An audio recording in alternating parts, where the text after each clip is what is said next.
እስኪ ያስቡት እድሜያችሁ ገና 13 ዓመት ነው። በዓለማችን ላይ እጅግ አስፈሪና ገዳይ በሆነው የአማዞን ጫካ ውስጥ ከአውሮፕላን ከአደጋ ተርፋችኋል። እናታችሁ ደግሞ እጃችሁ ላይ እያያችኋት ደም አፈሶ ሞታለች። ዙሪያችሁን በቀኝም በግራም ገዳይ የሆኑ አስፈሪ እንስሳቶች ባሉበት ጫካ ውስጥ እድሜያችሁ ገና የ9 የ4 ዓመትና የ11 ወር ህፃን የሆኑ ታናናሾቻችሁን ይዛችሁ ለ40 ቀናት ያህል በህይወት እዛ ጫካ ውስጥ መቆየት ትችላላችሁ? አይኑ ይሄ ንግግሬ ሊያስፈራራችሁ ይችላል፣ ግን እኔ በበኩሌ በሁለት ቀን ውስጥ በራብና በነዛ በአስፈሪ እባቦች ተነድፎ ወይም በፍርሃት ህይወቴ የሚያልፍ ይመስለኛል። ነገር ግን በ2023 ዓ.ም የ13 ዓመቷ ሌስሊ ሙክቲ የተባለች ልጅ ያደረገችውን ነገር ስትሰሙ ማመን ነው የሚያቅታችሁ።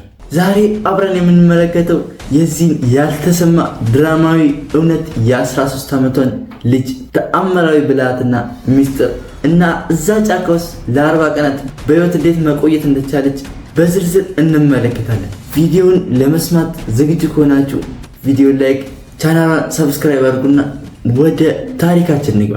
ታሪካችን የሚጀምረው ግንቦት 1 ቀን 2023 ዓመተ ምህረት ነው። ማግዳላን ሙክቲ የተባለች እናት ከአራት ልጆቿ ጋር ከአራራ ኳራ ወደ ሳን ሆሴ ዴል ለመሄድ ሲስና 206 በተባለች ትንሽዬ የግል አውሮፕላን ተሳፈረች።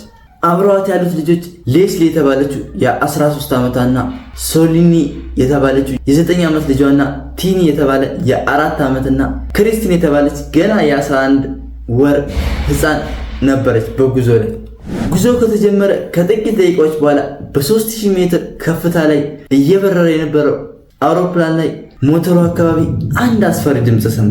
ፓይለቱ ይህን ድምፅ እንደሰማ ወዲያውኑ በራዲዮ በድንጋጤ መጮህ ጀመረ።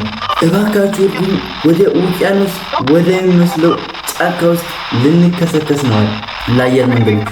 ነገር ግን ያንን ንግግር ተናግሮ ሳይጨርስ አውሮፕላኑ በከፍተኛ ፍጥነት ቁልቁል ተከሰከሰ። በሰዓት ከ200 ኪሎ ሜትር በላይ በሚበር ፍጥነት ጥቅጥቅ ያሉትን የአማዞን ዛፎች እየቆራረጠ መሬት ላይ ሲያርፍ ሙሉ በሙሉ የአውሮፕላኑ ፊት ወደ መሬት ሰመጠ።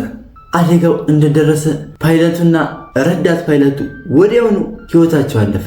በዚህ ፕሌን ላይ የነበረችው ማግዳል ግን ሰውነቷ ላይ ከባድ የሚባል ጉዳት ደረሰባት።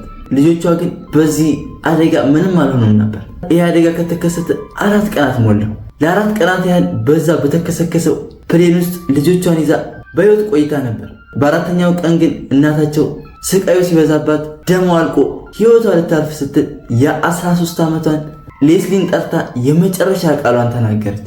ልጄ እኔ ልሞት ነው፣ ታናናሾችሽን ይዘሽ ከዚህ ፍርስራሽ ውጭና በህይወት ለመቆየት ታገይ አለቻት። እናታቸው ይህን ንግግሯን እንደጨረሰች ወዲያውኑ ልጇ እጅ ላይ እንደነበረች ህይወቷ አለፈ።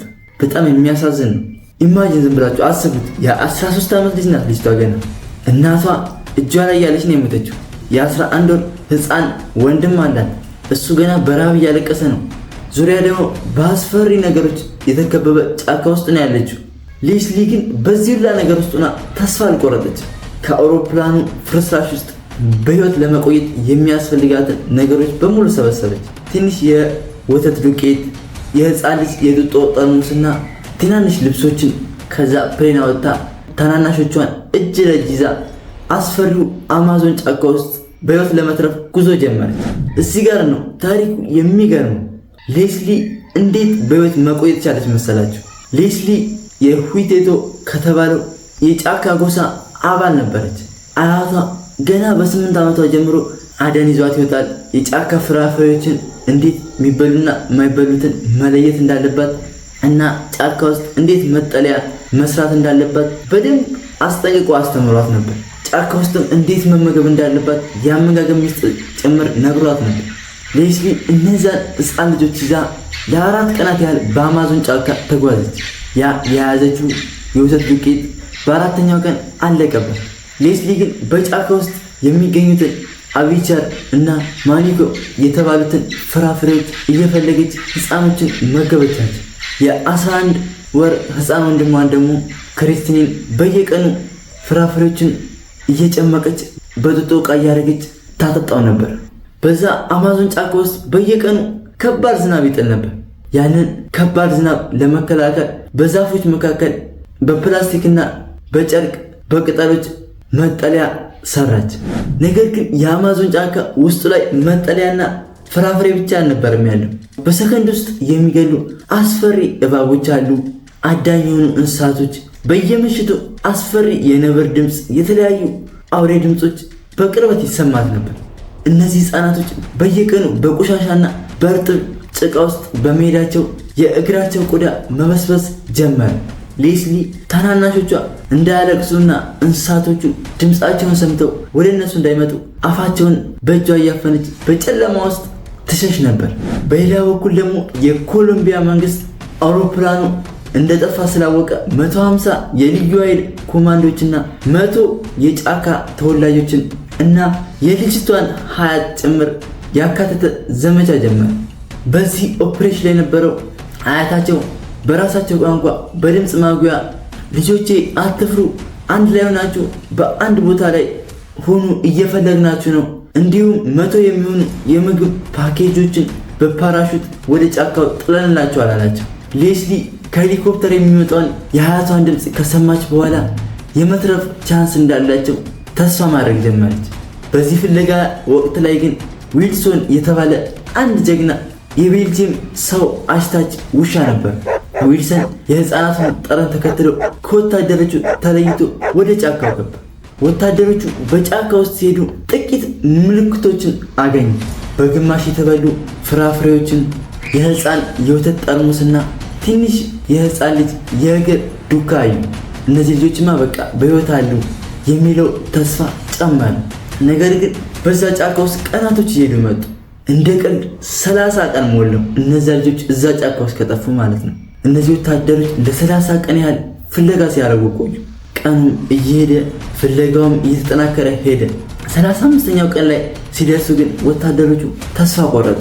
እነዚህ ልጆችማ በህይወት ቢኖሩ እስካሁን እናገኛቸው ነበር፣ እዚህ ጫካ ውስጥ ቢኖሩ እንዴት አናገኛቸውም? የምንከተለው የእግር ዱካ ይኸው አንድ ቦታ ላይ ቆሟል፣ ወዴት ሄደው ሊሆን ይችላል ብለው በጣም ግራ ተጋቡ። ሰኔ 9 ቀኑ 2023 ዓ.ም እነዚህ ልጆች ከጠፉ በ40ኛው ቀን ላይ የፍለጋ ቡድኑ አባላት በጫካ ውስጥ ተስፋ ቆርጠው እየተመለሱ ሳለ በዛፎቹ ስር ትናንሽ ህፃናት ተቀምጠው አዩ። ወታደሮቹ በሩጫ ሄዱ። የ4 ዓመቱን ቲንን ብድግ ብሎ መጀመሪያ ቃሉን ተናገረ። እናቴ ሞታለች። ወታደሮቹ አቅፎት እኛ ከቤተሰቦችህ የተላክን ሰው ነን፣ እናንተን ልንታደጋችሁ ነው የመጣ ነው አሉት። የ13 ዓመቷ ሌስሊ ደግሞ 11 ወሯን ህፃን አቅፋ ታናናሾቿን ከጎና አሰልፋ ቆማ ነበር። በ40 ቀን ውስጥ ግን ሰውነታቸው ከዚህ ፎቶ ወደዚህኛው ፎቶ ተለውጦ ነበር። በጣም ከስተዋል። በዛ ጫካ ውስጥ የነበሩ ትናንሽ ነፍሳት ነርፈዋቸው ነበር። ነገር ግን ሁሉም በህይወት ነበሩ። እኔ ግን አይታችሁት ከሆነ እንደውም አቤል ብርሃኑ አማዞን ጫካ ውስጥ የሰራውን ኤፒሶድ እዛ ላይ የሚናደፉት እነዛ የወባ ትንኞች ቢያገኟቸው ኑሮ እኮ ይገሏቸው ነበር። መላው የዓለም ሚዲያዎች ይህንን ነገር ተቀባበሉት። የኮሎምቢያ ፕሬዚዳንት ይሄ በታሪካችን ታይቶ የማይታወቅ ትልቅ ተአምርና የህፃናቱ ጽናት ማሳያ ነው ሲል መግለጫ ሰጠ። ልጆቹም ከተረፉ በኋላ ሆስፒታል ገብተው ምርመራ ተደርጎላቸው ወደ ቤተሰቦቻቸው ተቀላቀሉ። የ13 ዓመቷ ሌስሊ ብልሃትና ፍቅር ባይኖር ኑሮ ታናናሾቿ በሙሉ ህይወታቸው ያልፍ ነበር። እሷ እውነተኛ የዘመናችን ጀግና ሴት ናት። እናንተ በሌስሊ ቦታ ብትሆኑ የ11 ወር ህፃን ይዛችሁ በአማዞን ጫካ ለ40 ቀን መቆየት ትችሉ ነበር? አስተያየታችሁን በኮሜንት ጻፉልኝ። ቪዲዮ ከተመቻችሁ ላይክ፣ ለጓደኞቻችሁ ሼር ማድረጋችሁን እንዳትረሱ። አዳዲስ አስገራሚ እውነተኛ ታሪኮች እንዲደርሳችሁ ቻናሉን ሰብስክራይብ ማድረግ እንዳይረሳ። በሚቀጥለው በሌላ እውነተኛ ታሪክ እስከምንገናኝ በያላችሁበት ሰላማችሁ ይብዛልኝ።